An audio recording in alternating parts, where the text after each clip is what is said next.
Massachusetts. Thank you, Mr. President. Mr. President, I thank Senator Schumer for his historic leadership on this issue. He has framed it perfectly for this chamber and for the American people to understand what is at stake in our country in the year 2025. A little more than 100 years ago, life expectancy in the United States of America was 48 years of age. 48. We had gone from the Garden of Eden to a little more than 100 years ago, and life expectancy was still 48 years of age. Then what happened? Well, then because of the progressive movement, programs started to be put on the books. Vaccines, public health interventions, NIH research on diseases, but big programs got put on the books as well. In 1935, Social Security passed. Now, it's an income supplement for older people in our country. When it passed, life expectancy was 61 years of age in the United States, 1935. Who voted no? Republicans in 1935. Why did they vote no? For billionaires and millionaires of that era that didn't want to help with the health care for everyone in our country. In 1965, we voted in the Senate for passage of Medicare and Medicaid. What was life expectancy then? 70 years of age. Who were the no votes? Republicans here, voting against Medicare and Medicaid. Today, life expectancy is 78 years of age. 30 years of bonus life for the average American in a little over 100 years because of all of these programs. Now, what have the Republicans done? The Republicans have decided, because of their ancient animosity towards Medicare and Medicaid and the Affordable Care Act and NIH funding for research for cancer and Alzheimer's and Parkinson's, to slash all of those programs. They finally have a chance with Donald Trump to listen to the billionaires of the 30s and the 60s and fulfill their dream where we cut the programs for ordinary families in our country. And they just did it a month ago. And those cuts go right to the heart of what it is that makes the Democratic Party fundamentally different from the Republican Party. And that is our interest in, our passion for the health care of every American. The Republicans have opposed these programs throughout their entire history. Donald Trump, right at the front of the line, always questioning whether or not we should be supporting Medicare, Medicaid, whether or not we should be supporting the community health centers, supporting rural hospitals. Donald Trump's always been at the front of the line saying, absolutely not. And the Republicans are following him all the way. And even when some Republicans say that they have some questions about it, like in The Godfather, Part 1, they got an offer they couldn't refuse. And the ones that refused it, they can't even run for office next year because Trump has already taken them out. And what was it over? Medicaid. It was over Medicare. It was over the Affordable Care Act and making sure all of those health care programs are there for everyone in our society. So today we celebrate. We celebrate the 60th anniversary of the passage of Medicare and Medicaid that Lyndon Johnson, brought to the American people. I'll give you a few numbers. Right now in our country, 72 million Americans benefit from Medicaid. 72 million. 18 million people with disabilities in our country are on Medicaid. They need the program. They have disabilities. 37 million children in the United States are on Medicaid. That's 50% of the kids in the United States. 14 million kids with special needs are on Medicaid in our country right now. And the Republicans on the floor of the Senate slashed all those programs. Kids with special needs, adults with disabilities, 37 million kids. They just slashed it.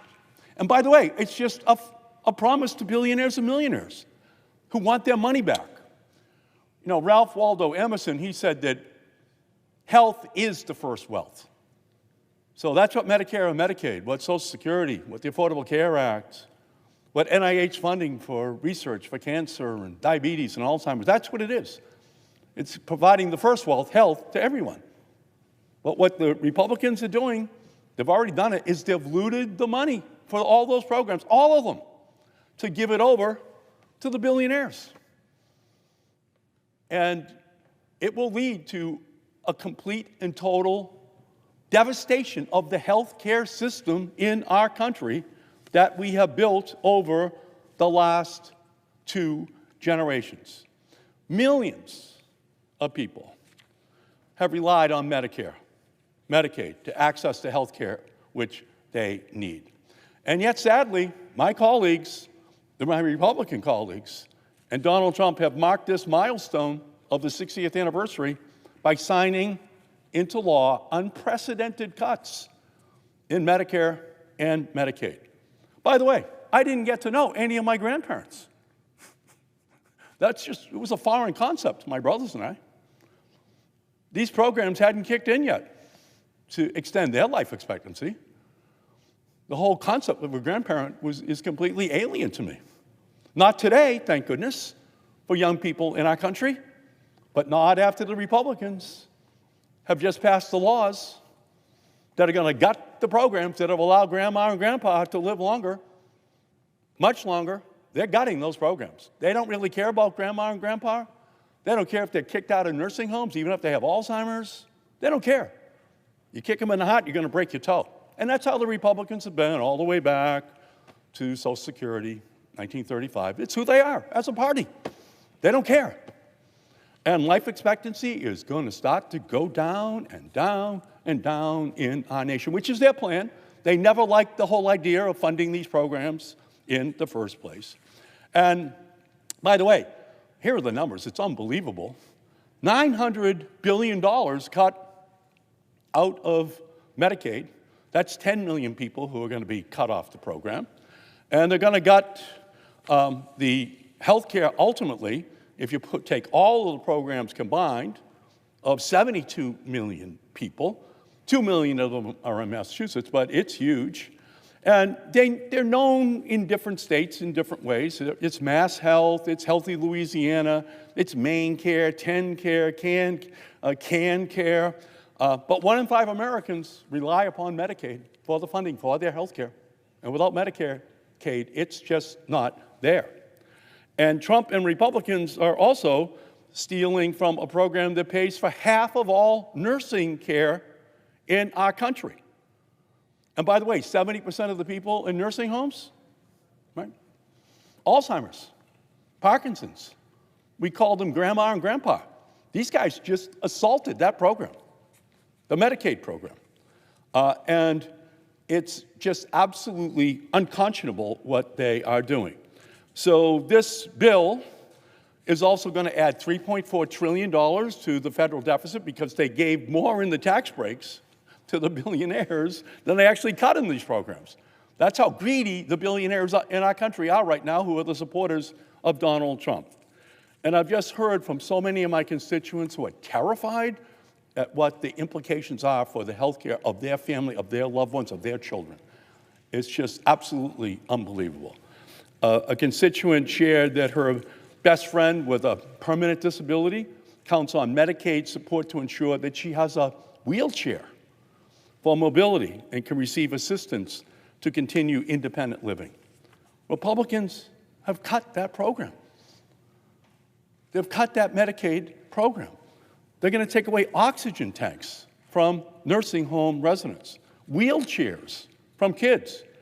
across the country just to give tax breaks to the mega wealthy. Again, the Republican Party harbors an ancient animosity towards all of these programs going back to 1935. This was their moment.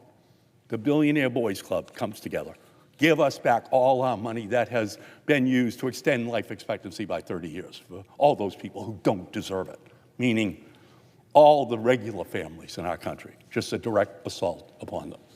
And it's not just the people who are on Medicaid who will suffer from these cuts. Hospitals, healthcare centers, nursing homes, they're all going to be forced to close across our country. The funding that keeps them open is Medicaid.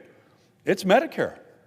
That's what pays for the bills for each and every one of those institutions. It's going to be harder for families to find a pediatrician, harder for people to get mental health care, harder for seniors to get care as they age. Providers will lose their jobs, families will lose access to care, and as millions more Americans lose their health insurance, skip appointments, ration medications, the billionaires who can afford concierge medicine will get another handout from the federal taxpayers.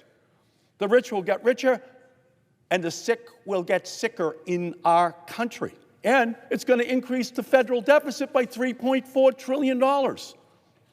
It's almost unbelievable how irresponsible Trump and his billionaire buddies are, and the Republicans all went along with it. All went along with it. But it makes sense because that's who their party is. Their party is the party of the rich, and they've never supported the programs that help regular people get access to health care. So it's their roots. It's the Republican Party. And Medicare, by the way, is going to be cut by $500 billion over the next 10 years. That's grandma and grandpa. They're on Medicare. They cut it by $500 billion just a month ago. And again, it's going to add trillions to the deficit. So let me just say it again. The big ugly bill is going to trigger $500 billion in cuts to Medicare, the program that over 67 million Americans are dependent upon, and most of them are called grandma and grandpa. Their programs get slashed. The programs that have kept them alive where preceding generations, my grandparents, didn't stay alive. That's what they're doing. They're lowering the life expectancy of grandma and grandpa in this country. And those cuts start right away with a $45 billion cut next year. So it goes without saying that Medicare is popular, Medicare is successful, Medicare is absolutely necessary. So this is an incredible moment in our history. People deserve more than being afraid to take an ambulance because they're worried how much it will cost. They deserve more than rationing their medication because they just can't afford the next dose. Americans deserve more. Healthcare should be affordable to all, and everyone should be able to get the health care that they need. And here's the numbers. According to Yale University, 51,000 people a year are going to die because they won't have access to the preventative care that's in all of these programs. That's 500,000 people every decade are going to die early because they don't get access to health care they need. That's all in the Republican Party. And by the way, they never cared anyway. They never cared about those families. They never cared about those people. They never cared about the impact on the rest of the family when people die a premature death. And there's 500,000 people, according to Yale University, that will die because of these cuts. So this is an incredible moment in time. Every American deserves the basic dignity of access to high-quality health care. And we're not going to allow this fundamental assault on Medicare and Medicaid to stand. We got knocked down a month ago, but we're not knocked out. We're going to get up, we're going to fight, and we're going to win in the same way the preceding generations got up and fought and won against the Republican assault on the health care of families in our country. The fight is on, and it is for the well-being and health of every family in our country. So I thank you, Mr. President. And again, it's so great to be here with Senator Schumer and with Senator Blumenthal and my great friend, the leader from the great state of Rhode Island, my friend, Senator Whitehouse. Thank you.